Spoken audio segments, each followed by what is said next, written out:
আসসালামু আলাইকুম। আপনারা জানেন যে আমি এখন পঞ্চগড়ে আছি। তো আমি পঞ্চগড়ে নামলাম হলো ওই যে 1:30 বাজে।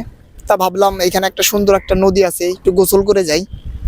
তো গোসল করতে এসে দেখলাম মানে সুন্দর একটা মুহূর্ত, যে আসলে এই যে মানে সুন্দর একটা মুহূর্ত, কি মুহূর্ত সেটা হলো এই যে এইখানে দেখলে দেখতে পারবেন যে ভাইরা এই যে আপনার পাথর উঠাচ্ছে, মানে এই যে পানির নিচ থেকে মানে পাথর উঠাচ্ছে।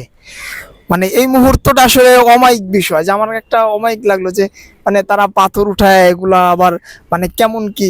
আহ, আমরা আসলে তাদের থেকে জানি যে বিষয়টা কেমন। চলেন যে জি এই যে পাথরগুলোকে আপনারা উঠাইতেছেন, জি, এই পাথরগুলো আসলে কোন জায়গা থেকে আসলে আসে?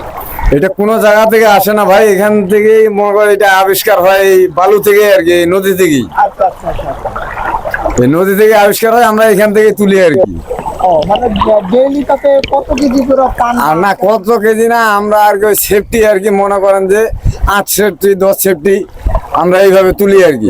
ও মানে এক এক সেফটির দাম কত করে? দাম হচ্ছে আপনার 65 টাকা। 65 টাকা। জি। পার ডে মানে দুজনের কত কত টাকা?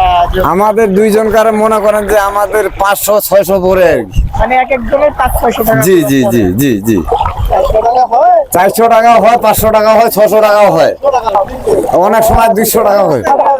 মানে ভাগ্য। জি জি জি জি জি জি জি জি জি। আর এটা কয়টা বন্ধ হবে? আমি মনে করেন সকাল 6টায় আসছি, এই পর্যন্ত আসি, মনে করেন যে না হলো 4টা পর্যন্ত থাকবো। 4টা পর্যন্ত করবে। জি।